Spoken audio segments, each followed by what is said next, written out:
The title of my talk is Beyond Techniques, and thank you for the introduction. My name is Jess Reynolds, and I've been practicing now both acupuncture, Chinese medicine, and massage therapy for, I don't know, well over a decade, I would say, and I've come to learn some interesting things in that time.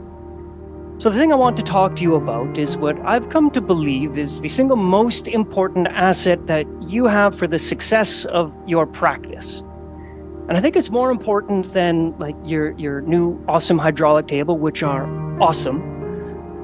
Probably more important, in fact, I believe it's more important than your toolbox of amazing tools, also very important, and even more important than those specific techniques that you have mastered. And of course, the asset that I'm talking about, well, it's you. So you might be thinking at this point in time, like, of course, it's me. Like, without me, there is no practice and I can't be successful. Or maybe you're thinking, well, is this going to be a talk on self-care? And kind of it is, but it's a little different. I mean, self-care is essential, right? It's very important, taking care of our body, nutrition, movement, all of that, very important stuff. But the thing I'm talking about is a little bit more intrinsic. It's a little bit more in the inner world. So I started a company about 4 years ago. It's AIM Online Education. And throughout this company, I've been on a very interesting journey. When I started it, I asked one very important question. Because you see, this company is designed to create continuing education courses and professional development courses for massage therapists, but other wellness practitioners as well, acupuncturists, yoga therapists, osteopaths, so on. And that question I asked was this: what exactly is required for a massage therapist to be successful? Like, that was the core mission I had behind developing this education company, is what does it take exactly to be successful in this industry? So to answer this question, I went all out. I sent a survey out to a little over 3,000 massage therapists, asking a wide variety of different questions. The obvious ones, like, if you could have any continuing education course, what would it be? Other things like, what do you love about your job? What do you not love about your job? And a whole bunch of other questions. Now, I didn't stop there. I also interviewed a little over 40 very successful wellness business owners. And these are people who own clinics with a number of different massage therapists, anywhere from 3 to over 20. And in these interviews, they weren't just casual conversations. I mean, we really dove deep. We talked about the nuts and bolts of what's required to be successful in this business. And many of those interviews can be found on my podcast, Aim in Practice. And we didn't just talk about what's required for success as a wellness business. We also talked about, well, what do you look for when hiring a massage therapist? So your clinic and your wellness center can be successful, but also that each individual person you hire can be successful. So we really dig deep into this idea of success in this business. Now, I took it one step further and I dug into as much industry data as I could possibly find, all to try and answer that one question: what exactly does it take to be successful in this business? So the answer I eventually came to, it may surprise you because it definitely surprised me, and that answer is your own inner work, your self-development, the thing you do as an individual to grow as an individual. Now, I suppose now is a good time to define what I mean by success. So what do I mean? Well, I use 3 main criteria. Now, we could define it in many different ways, but these are the 3 things I use to define what success is. Number 1 is you make good money. Right? Like that's an obvious marker of success, right? I'm sure we could agree. You've got enough money not just to live, but to live comfortably, have a little extra, right? So that's the first criteria. Now, the next criteria is sustainability or longevity. I think that's another very important criteria for success, that you can keep doing this year after year after year. Not sure if you are familiar with the burnout statistics or how long the average career span is in massage therapy, but it's actually not that long, depending on who you ask. It's 4 years, 6 years. So it's relatively short. So longevity and sustainability, that's an important criteria. And then the last criteria, which I think is incredibly important, is job satisfaction. You actually love what you do. Or worst case scenario, you like it. Now, I'm not expecting you to walk out the door every single day clicking your heels, but what I would hope is you're not walking out the door dragging your heels. You enjoy what you do. So these are the 3 different criteria that I'm going to use when we define success. So now I'll take you on the journey of what I discovered through this process. Let's talk about those interviews. Well, I asked these wellness practitioners and these clinic owners what exactly it takes to be successful. And pretty much unanimously, here are the answers I got. Things like communication skills was a very common one. Listening skills, that came up over and over again. I got things like empathy, that's a pretty important one, emotional intelligence, emotional regulation, and my personal favorite, which came up a remarkable number of times, which is you need to have your, am I allowed to swear? Stuff together. You need to have your stuff together, right? Like that came up a lot. Now, what I found very interesting is, and you probably noticed the exact same thing, the suspicious absence of technique. The suspicious absence of this modality or that modality. Out of all of these interviews, it only actually came up once, a very specific thing, and it's that you should have a good therapeutic outcome. Right? That came up once, but all the rest of the time it was these other things, right? So I dug in and I said, well, what about that? What about what actually happens in the treatment room? What about that therapeutic outcome? Doesn't that matter? And then everybody said, okay, yeah, well, of course, that matters, right? Like you need to have a good therapeutic outcome. It needs to be a good massage. You need to do your best to help your client get to where they want to be. That matters a lot. But what I found so interesting is that was almost a given, not an afterthought, but like, yes, technique matters, skill matters, what you do in the room matters, your individual techniques. But the emphasis, by and large, was on this inner development, the skills we develop within ourselves. All right. So then what do we do with that information, right? What do you do knowing that the secret sauce to success is your own personal development? Where do you start? Well, personal development, it's a $13.5 billion a year industry. You go into the bookstore and you go into the self-development section, type on Amazon, you're looking at well over 100,000 books. Like, where do you even begin? So I asked that question and I thought long and hard about it and talked to a lot of people about it. And I reviewed that survey I did. And I came up with what I believe are the two sort of best starting points for us as wellness practitioners, the best places to start in our own inner development that ultimately lead to and make success inevitable. So the first one that I've identified is alignment. Alignment and authenticity, they kind of go together, but authenticity is kind of that buzzword, right? But alignment. So let's talk about why that matters and why fostering and understanding what alignment feels like in your body, it will lead to that inevitable success. So not sure if you've had this experience. I certainly have. You work in a clinic that just doesn't seem to fit, right? Like maybe all you want to do is you want to put on your flowy pants, light a stick of incense, light some candles, turn down the lights, do a nice relaxation massage for an hour or 10, right? Like that's what you want to do. But you get a job in a chiro clinic or a physio clinic, and the expectation is lights on, specific problem, specific technique, therapeutic outcome, beautiful stuff. But inside you're like, but just where's my flowy pants? Like I just want to chill out. Or maybe it's the exact opposite, right? Like maybe you get a job working in a spa because you know what, you get pretty good tips in a spa, it pays relatively well, it's easy work, but in reality you want to work with athletes, so you want to do those therapeutic techniques. And what you'll find is if this is the case, you kind of get to that 6-month territory and you're just like, I hate everything about this, I'm wiped out. And you start thinking to yourself, right, that idea that's been thrown around throughout this weekend and we hear often is this idea of burnout. I'm starting to feel burnout. Well, a good chunk of that feeling is a lack of alignment. And that's a very important thing. It is a feeling. How do you know when you are in alignment? Well, you feel it, you know it.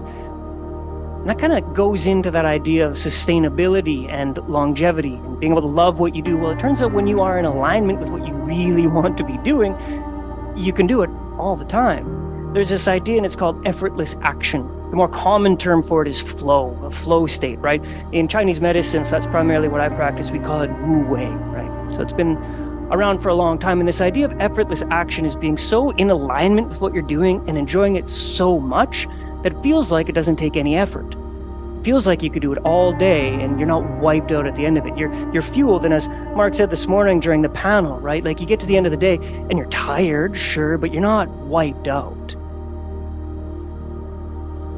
So that's this first part. Now the other part, authenticity, it's also important. Authenticity is being you, like being genuinely you. And that matters a lot too, because a big part of what we do is, well, of course, we're spending all day, every day, one-on-one with our clients. And we really want to make sure that we're spending our time around people we really like or want to be around, right? And we could do that by just being ourselves. And when you're not, right, when you put on the professional facade and you're trying to act like somebody you're not, or work in a situation or environment that doesn't fit you, and even your marketing material, the people you attract into your business, if they're not in alignment with your authentic self, again, you're not really building a practice you love because you're working with people you don't really want to spend your days around. And then when you are authentic and you do this, it kind of leads into that niche conversation which gets talked about often. And how do you find your niche? Well, you be you. Now, discovering that, I can promise you, discovering that doesn't come through scrolling through Instagram. It comes through spending time sitting with yourself, going out for a long walk in nature, meditation, counseling, these types of things, right? So that part's important, but let's talk about that second thing I mentioned that's really essential. And that, I believe, is emotional regulation. And that matters a lot. So I'm going to borrow some ideas from physics and also talk about physiology to describe this. So in physics, there's this idea called coherence. Now, coherence means let's say on that wall over there at the back, there were 100 clocks, all with the pendulum swinging back and forth, right? And then right in the middle, we were to put one really big clock, like 10 times the size of the other ones, and get that pendulum swinging. Well, it wouldn't take very long before all the 100 other clocks are all swinging at the exact same frequency. That's the idea of coherence in physics. Now, it turns out the exact same thing happens with us.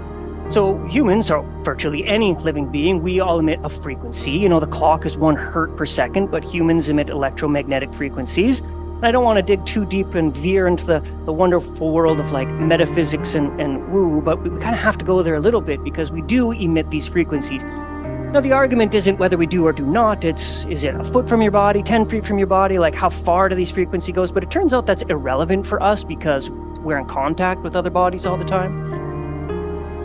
So we emit these frequencies, and these frequencies we emit, just like that really big clock, affect all of the other clocks around us. And here's the thing, you are the biggest clock, right? When you walk into that room as the massage therapist, as the practitioner, you do set the emotional tone in a very strong way. And this emotional tone, it is literally essential to our survival as infants. There's an idea called co-regulation, right? So for any of you parents in the room, when babies are crying, like when they're really amped up and they're upset, what we all do innately? Well, we grab the baby, we hold it to our chest, we take a couple breaths, we pat it on the back. And what we're actually doing in that, like we're doing it because we love this little baby, but we're co-regulating. We're using our nervous system to regulate theirs. That's how it works. Our nervous system regulates these infants. It turns out that doesn't stop at the age of 4. That doesn't stop ever. Our nervous system affects our clients' nervous systems. So when we are emotionally regulated as practitioners, and emotionally regulated is you're calm, you're collected, you're present, you're feeling conscious, curious, right? When you're in this state where you can walk in and you feel chill, immediately you walk into that room, 50% of the job of relaxing your client is done. Just by your own therapeutic presence. Just by fostering this inside yourself. You haven't even laid a hand on your client and already get a big breath and they go, I'm in an okay place. I can relax a little bit in here. And as we know, no matter if you're trying to fix a ligament in the ankle or a capsule in the shoulder, the fact is we're all trying to relax our clients' nervous systems, because one thing I always say is we work on the muscles, we work on the fascia, we work on the capsules, we work with the nervous system. So when we do regulate our own emotions, when we spend time doing this, when we understand we are that biggest clock, and we know that to get our clock to be in coherence, to have our clock at a nice frequency, it requires us being emotionally regulated, and that affects our clients. We make a huge step forward. And we all know what it feels like, right? We all know what it feels like when you walk up to somebody. Maybe you got a significant other. You don't even have to see their face. You could just walk outside the room that they're in, and you're like, well, I feel something's off, right? Or maybe you've had the opportunities to spend some time with somebody who, is enlightened. You've gone to like a Dalai Lama presentation or something like that, and you're within his 100-foot bubble, and you're like, I feel better immediately, right? So we do the same thing. All right, so let's try and tie this together now. How does this matter? Well, we've covered a fair bit of material, right? But ultimately, what I'm trying to say is your techniques, they do really matter. Obviously, they matter a lot. But the things we do inside and the therapeutic presence that we bring into the room matter as well. And these include things like alignment. They include things like being authentically you. And of course, your emotional regulation.